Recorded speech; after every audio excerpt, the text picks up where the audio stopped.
जाणीव जागर यात्रा ही सावंतवाडी विधानसभा मतदारसंघामध्ये राष्ट्रवादी काँग्रेस पक्ष शरदचंद्र पवार पक्षाच्या वतीने प्रत्येक गावामध्ये जात आहे आणि आदरणीय सुरेशभाई दळवी आणि आदरणीय माजी राज्यमंत्री प्रवीणभाई भोसले यांच्या मार्गदर्शनाखाली यात्रा होतीये आणि सावंतवाडी विधानसभा मतदारसंघामध्ये वेंगुर्ल्यापासून स्टार्ट झालं। वेंगुर्ला तालुका पूर्ण झाल्यानंतर त्याला मी झोळंबेपासून स्टार्ट केलं आणि दोडामार्ग तालुक्यामध्ये आज यात्रा आलेली आहे आणि या यात्रेच्या निमित्ताने आम्ही प्रत्येक गावात जातोय, प्रत्येक वाड्या वस्त्यांवर जातोय, नागरिकांची भेट घेतोय आणि प्रत्येक ठिकाणी त्यांच्याशी संवाद साधतोय आणि अशी ही यात्रा प्रत्येक दिवस 8 ते 10 गावं आम्ही प्रत्येक गावामध्ये जाऊन प्रत्येकांच्या घरी जाऊन हा यात्रेचा असा पुढे चाललेली आहे।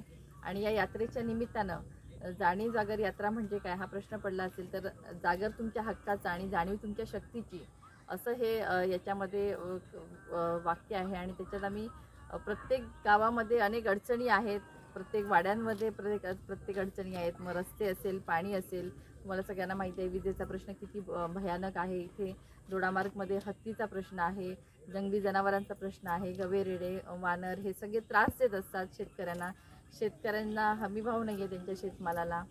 तसंच महिलांचे प्रश्न आहेत, रोजगार नाही आमच्या मुलांना, आरोग्याचा प्रश्न मोठा गहन आहे। प्रत्येक वेळेला गोवा, बांबोळी, पुणे, मुंबई याच्यावरच अवलंबून राहायला लागतं। रोजगाराची पण तीच समस्या, अशा अनेक समस्या भेडसावत आहेत आणि सातत्याने कित्येक वर्ष झाली ह्या समस्या जशाच तशा आहेत आणि त्याच्यात कोणताही बदल नाही आहे आणि आमच्या नागरिकांना, सर्व ग्रामस्थांना वाट बघावी लागते की कधी आमच्या प्रश्नांचं सोल्युशन निघणार आहे, कधी आम्हाला न्याय मिळणार आहे। हा मोठा प्रश्न आहे। आमच्या लहान लहान मुलांचं, शाळेत शिकणाऱ्या मुलांची पण अतिशय वाईट अवस्था आहे। आता आपण बघतोय की बदलापूरची घटना घडली, तिथे 2 मुलींवर अत्याचार झाले, हे अतिशय भयानक घटना आहे आणि अशा या दुर्दैवी घटनेचा तर आम्ही निषेध करतोच आहोत या यात्रेमध्ये पण अवेअरनेस पण पाहिजे। आपली मुलं शाळेत जातात तर तिथे सगळ्या फॅसिलिटीज आहेत का? पण आपल्या कोकणामध्ये बघितलं, इथे दोडामार्गमध्ये बघितलं तर एक तर दुर्गम भाग आहे, टॉवर नाही आहेत मोबाईलचे, त्यामुळे रेंज नाही, नेटवर्क नाही। शाळेतली मुलं जातात शाळेमध्ये पण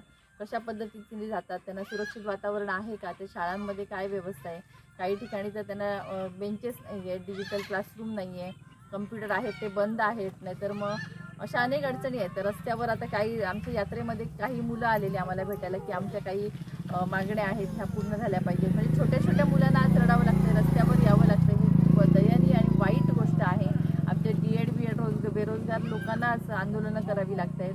म्हणजे बेरोजगार तरुण ही खूप मोठी समस्या आपल्या भागात आहे आणि सगळ्यांना गोव्यावर अवलंबून राहायला लागतं। त्यामुळे हे तुमचे सगळ्यांचे हक्क आहेत, आपल्या नागरिकांचे हे हक्क आहेत आणि हे हक्क मिळवायचे तर कुठेतरी आपल्या शक्तीचा वापर केला पाहिजे आणि तो म्हणजे डॉक्टर बाबासाहेब आंबेडकरांनी आपल्याला संविधानातून दिलेला आहे, तो म्हणजे मतदानाचा। त्यामुळे हा हक्क डोळसपणे वापरला पाहिजे आणि आपल्या शक्तीचा वापर हा आपण आपल्या हक्कांसाठी केला पाहिजे हे सांगण्यासाठी आम्ही जातोय। त्यामुळे ही जाणीव जागर यात्रा प्रत्येक वाड्या वस्त्यांवर आणि लोकांपर्यंत आम्ही पोहोचतोय आणि त्या माध्यमातून आम्ही जागृती पण करतोय आणि राष्ट्रवादी काँग्रेस पक्ष हा नेहमीच शेतकऱ्यांना सगळ्यांच्या पाठीशी राहणारा पक्ष आहे आणि महाविकास आघाडीचं अतिशय चांगलं वातावरण महाराष्ट्रात आहे आणि नक्कीच पुढच्या काळात या भागातल्या सगळ्या लोकांना जर न्याय मिळायला हवा तर महाविकास आघाडीशिवाय पर्याय नाही असंही मला वाटतं। पण राजकारण बाजूला राहू दे, पण हे त्यांचे हक्क मिळवण्यासाठी आम्ही जातोय आणि त्यांच्याशी संवाद साधतोय।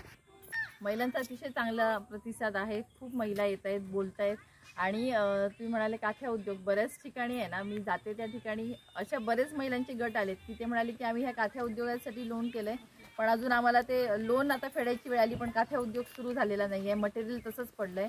त्यामुळे महिला म्हणजे म्हणतात एक तर रोजगार नाही आहे, हाताला काम नाही आहे, त्यात कर्जाचं ओझं झालंय।